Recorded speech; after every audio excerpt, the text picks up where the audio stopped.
Welcome to the 707, a weekly half-hour program produced by KRCB, a service of NorCal Public Media. The 707 features voices and stories from your community, stories that inspire, stories that take us out of the ordinary, and stories that show how we are connected to each other. Pop quiz. Can you identify this sound? How about this one? And now, what do they have to do with each other? Okay, this is not an easy pop quiz, especially since you didn't have time to study in advance. Don't worry, you're not being graded. The first sound is a stalk of bamboo being split. The second sound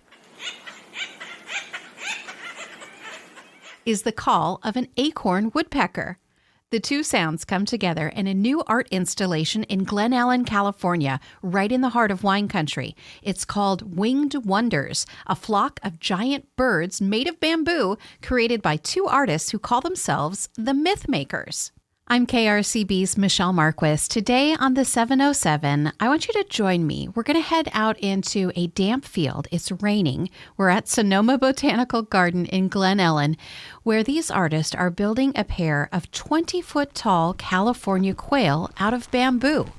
Okay, so we're here in the beautiful rain in a field with two artists. Hi, I'm Andy Moerlein, and I work with Donna Dodson. We're the Myth Makers. Hi, I'm Donna Dodson, and together we're the Myth Makers. So where does that name come from? We use stories in our work, and we build work with ephemeral materials like bamboo and wire ties. And the Myth Makers comes from using stories in our work to talk about birds or local heroines or heroes, unsung heroes in our work. How long have you been doing this work? We've been working together about 15 years. We started doing very ephemeral forms of art like snow carving or fire sculptures. And now we do temporary artwork, which lasts 3 to 5 years. So it's still not permanent, but for us, this is a little bit less ephemeral than the fire and snow. I love this idea of artwork that's impermanent, right? What does it mean to you? Well, I think that it's a memory that forms an impression that lasts a lifetime, even if the work's only temporary. What does it mean for you, though, as an artist, to know something is impermanent? The impermanence of life is so much part of what we live. I think that our temporary works have a story that's embedded in them, and it passes just like we do. Even people who do permanent public art, quote unquote, there's maintenance, there's repairs. For me, the temporary is really about the experience of walking through them. A lot of them are experiential and interactive. That's what we look for. Can you describe the pieces that you're working on right now? What we're working on right now are the two California quail, the state bird. They're lovebirds. I think that they reach across a trail, and everybody who comes is going to see the romance involved. They have small doors and small windows for small people. And so everyone, those of us who have youth in our hearts and those of us who are actually very young, can come here and frolic. So you can go inside of these? They are architectural insensibility. If you don't go inside, you miss out on something. The urge to drop my microphone and immediately run into these half-finished structures is very strong, but I resist because I am a professional. Instead, I notice that each of these sculptures have informational placards next to them with facts about each bird, as well as a QR code that you can scan with your phone to learn more about the species and a link to listen to that bird's song.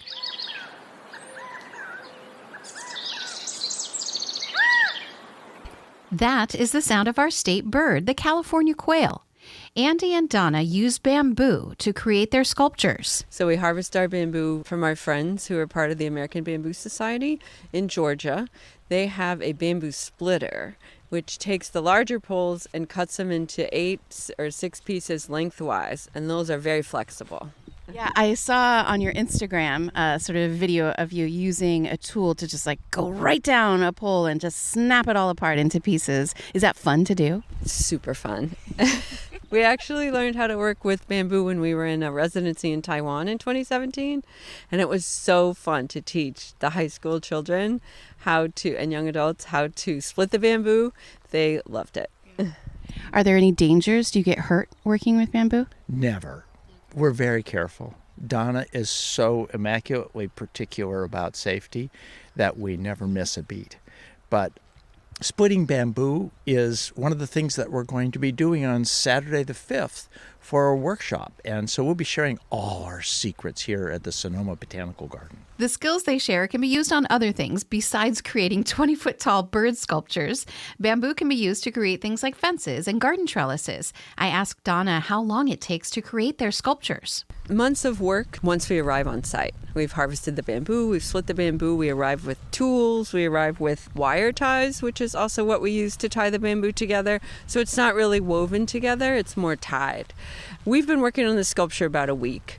So a week to 10 days in terms of just putting it together on site. And then for the owls, also about a week to 10 days. Those will come to life. On the day of my visit, Andy and Donna are in the middle of constructing the pair of California quail, and they point out some of the practical steps that they take to create large sculptures safely. Much easier to build on the ground, and then we just foist it up there. We cut a hole sort of around the neck and we tie it. And that's generally how we work. It's much easier to work on the ground. Even when we're building in our warehouse or on a scaffold, we still almost always build the heads on the ground, and really you can see all sides and you're not like up in the air hanging off a ladder. So that's one of our secrets. Also keeps you from danger, right, and falling. Yes, exactly. Donna shows me how they piece together the bamboo to create their bird sculptures. I'm reinforcing the doors. So since these are interactive, people are going to be coming in and out of the doors. We want them to be really smooth, so there's no wires hanging in the way of the door. We put 3 or 4 layers, so it makes it strong, and then it makes it smooth. So this, I'm working right now on one of the kid doors and reinforcing it. And then so we have a little swivel tool that has a hook on it. These are either called double loop wire ties for rebar, or they're used in agriculture on potato bags or produce bags, onion bags. But basically we wrap it around the things we want to tie together. We pull all the tension out of it and then twist. And then that holds it in place. Yeah. That is really cool. So it's quick. Goes together quickly. Yeah, because I was imagining lots of like yanking your wrist around and everything, but this is very efficient. It's quick. Yeah, this swivels all on its own. I mean, there are mechanical tools that you could use, like a drill, like a power drill, and go zzz, and it would wind. We find them sort of clunky and less, but we put probably 5,000 ties per sculpture, so 2,500 ties each. There are a few unsplit bamboo poles lying near us, so I ask Andy how they harvest and use the stalks. When we harvest the bamboo, we harvest it green. And when we split the bamboo, we generally split it right away, so it's green at that point. We like to bring it inside and get the bamboo strips and all the poles dry, but we don't make a huge effort to go out of our way to do that, because usually when we're working in the warehouse, it's a very dry place and they dry out naturally. So are there challenges to working outside in the elements like we are right now? We love being in gardens. We love being outdoors. This is the most delightful thing. Even on a wet, miserable, cold day, the thrill of being in one of the most beautiful places you can imagine, a garden that's designed to walk around in and to be in, it's spectacular. And we have an avian friend over here behind you who's just joined us, a Canadian goose, and he's really scoping out this area for his nest. And so far we're peacefully coexisting. Nice. He's a little jealous that the quail get to have a whole sculpture. Yeah, where's the geese representation? Where's the goose sculpture? That's what he really wants to know. So Andy was talking about, so what we would do is cut down bamboo poles in the garden with the saw. Andy braces the bamboo stalk on his knee while Donna stabilizes the rest of the stalk behind him. He uses a handsaw to cut off the end of the stalk. Now Donna uses a machete to take off the branches and leaves from the stalk of bamboo. Andy is eager to share the sound of a different machete that he says has a brighter tone. I want to make sure that I'm not in the path of the machete. Okay. You ready? Yep.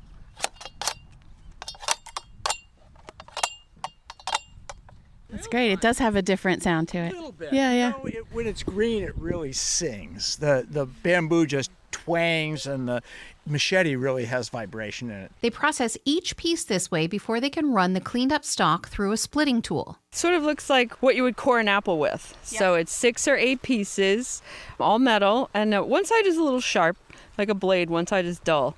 So what you do is basically just center this on the hollow part of the bamboo and give it a whack. And once it gets started, you'll see it's already starting to split into, this is a six splitter. So it's going to make 6 pieces out of the bamboo. And where it's really hard to get through is the nodes. So bamboo, if you're familiar, has what they call the nodes here. And those are just a solid membrane of bamboo. So it's once you get through the nodes, it goes pretty quickly. It takes a few tries to get the splitter through the bamboo, but it makes a satisfying popping sound as it goes.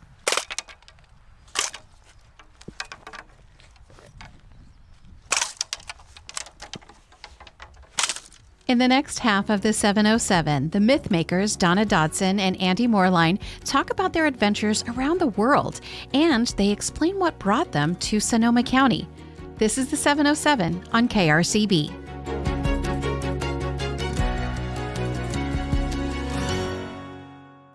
KRCB is Sonoma County's NPR station, celebrating Sonoma County by featuring the voices, sounds, and culture that make our home unique.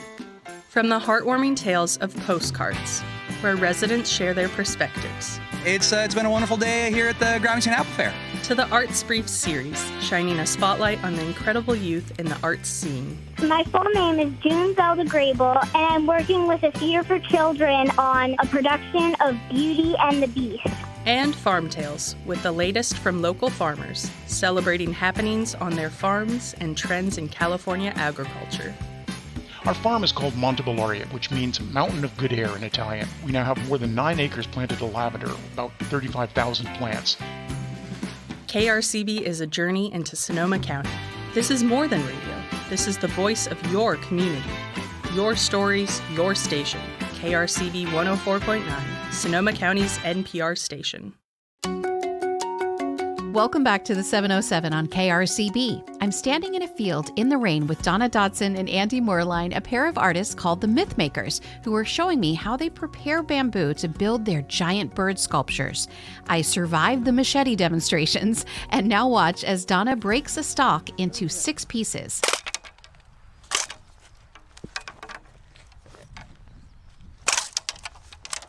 To complete the process, they use the machete again to strip the nodes from the interior of each piece to make them smooth and ready to use. I ask Andy how they break up all of these different jobs. Everything we do is kind of episodic. So when Donna mentions that we build this in a week or a week and a half to do a single piece, that's the physical labor on site. There's all the preparation. Basically, we started this project a year ago, and we flew to Georgia and spent 5 days gathering bamboo and splitting it. And then our trucker hauls it back to our warehouse. We spend days tying all these pieces together so that for transport and for work. We build pieces in our warehouse that we brought with us, and then we get to work on site. So it's a whole conglomerate of labor that happens. Sometimes we're doing one project, part of a project. Sometimes we're doing another part of the project. Now we get to do the fun part, which is the building. Yeah, nice. So how many sculptures are here at Sonoma Botanical? We'll have 12 altogether. So we pre-built 7 and brought 7. And then we brought a huge pile of the bamboo poles and splits, and we split it in half. So we have half of our pile here to build the 2 quail, and half of our pile will be used to build the owl family. How did you decide which birds to make? We wanted to build birds that had some significance for California, and also birds that we saw when we came and did a site visit about a year ago in the garden. So we've seen quail, we've seen acorn woodpeckers, we've seen the bluebirds, the cedar waxwings, the hummingbirds. So most of the birds that we've chosen to work with are birds that we experienced or people have told us stories about. You've been doing this now for years. Where have your travels taken you with this? We've done projects in probably 15 or 20 states are in the United States, as well as many different countries. So obviously we learned in Taiwan. We're part of the American Bamboo Society, so we're also part of something called the World Bamboo Congress and the World Bamboo Workshop. With those organizations that are international, we've gone to Vietnam and China. Obviously in Asia, bamboo is a really important building material, vernacular material. There's forests, there's bamboo bathing in Japan. So in the East, there's a lot of different cultural concepts with bamboo. And so people don't often realize that it does grow in the United States. It's not the same exact type of timber bamboo, obviously, so there's local variations. Mostly in this country, it's used as kind of a landscaping. So we're interested in harvesting kind of locally and working with the American Bamboo Society. And so we live in New England, so our current projects that we have up now, one's in Portland, Maine. We have another one in Blythewold Manor and Gardens. Friendly Goose is coming for a visit. He wants to check out what we're doing. Can I be recorded? Yes. Oh, there they go. There's two of them. We think that these might be two males, and one's going to make a nest here and guarding the territory. They're so lively to work next to, and they talk to us all day long. Yeah. So how did the myth makers, who are from the East Coast, end up in Glen Ellen? Jeannie Perales is the executive director of Sonoma Botanical Garden. There's a network of artists, usually sculptors, who work with botanical gardens. It's a bit of a niche in the art world. The myth makers, Donna and Andy, are part of that group. And every year, those of us in the public garden world attend a conference.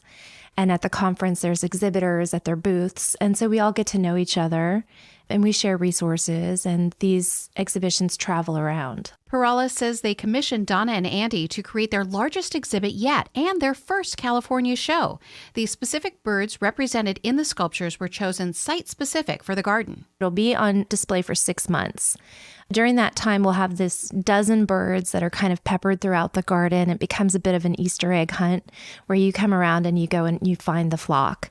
So a pair of the birds will be on display in the amphitheater all summer. It's a pair of cedar waxwings, and they are about 15 feet tall. They're spectacular, and they kind of bookend our amphitheater stage. Even the picnic tables at Sonoma Botanical Garden are getting in on the fun. We decided to paint them all this beautiful sky blue and add sky blue birdhouses and wind chimes so that we could create these sort of whimsical picnic vignettes. Perales says they have planned bird-related programming to dovetail nicely with the sculptures, pun intended. I spent the last few minutes chatting in the rain with Donna and Andy. Bamboo is fairly light, so how do you keep it from blowing away? Oh, bamboo is very light. That's one of the nice parts about working with bamboo. For our pieces, we have two different ways that we work. We either work in the ground, on site, in residencies, which we're doing here, or we bring in pieces that have been attached to a base that we build out of carpentry materials, and then when you get on site, you fill that with rocks so it has ballast and it's held up. And actually, we're doing that here too. So we have a mixture of both residency and brought-in pieces that were built elsewhere to this garden. One of the neat things about the fact that the bamboo is so light is that we have a very small carbon footprint. Our pieces come in pulled by a typical pickup truck with a trailer on the back of it with our pieces. They weigh 700 pounds. They travel in the open air through the highways all over. We say our truckers wind test our pieces at 80 miles an hour. So when they get here, they're assured to stand well in the weather. I asked Donna why they build these birds on such a large scale. Two reasons. One is so that adults can enter them and feel sort of like a kid. And then because we're in the landscape and we're surrounded by tall things like trees and buildings. And so we really think that the outdoors almost demands a bigger scale. The tallest installation that we have here is probably the acorn woodpecker, and it's not tall, it's high, and you have to walk underneath it. So we'll let the people who come to the garden to visit to discover what that one's all about, but I'll just say it's flying. Oh, that's really fun. And it was fun to hang in the tree. Yeah. That's the first time we've ever hung one in a tree, so that was a great experiment. One thing I would say about the temporality of our work is it's very much like the botanical gardens. When you see the flowers come up in the changing seasons, and then the hot, dry summers, and the yellows come out, and then the falls with the colors, and then the trees go barren of leaves, our pieces go through those sorts of changes daily. It's really neat. When they're dry, they look different. When the sun hits them, they're bright. Sometimes it's very ephemeral. You almost can't see the pieces. They're so mixed with the sky and the landscape. And other times, they're incredibly surface and they look like a physical object. It's a delightful part of it, and people who see them once should come and see them again because they change so much. When the rain gets on them, it changes colors. So sometimes you see the painted elements, sometimes you just see the natural element of the bamboo. It's also, the bamboo is changing. So when you first pick it, it's green.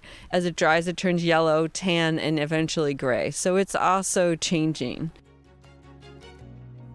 The Winged Wonders exhibit featuring 12 bird sculptures is at Sonoma Botanical Garden in Glen Ellen. Learn more at sonomabg.org. Special thanks to Jack Hines for lending his bird recordings to this episode. I'm your host and producer of this program, Michelle Marquis. Thanks for listening. Podcasts are available at krcb.org/the707. Email topic and guest suggestions to the707@krcb.org. This show is a service of NorCal Public Media. Our president and CEO is Darren Lachelle.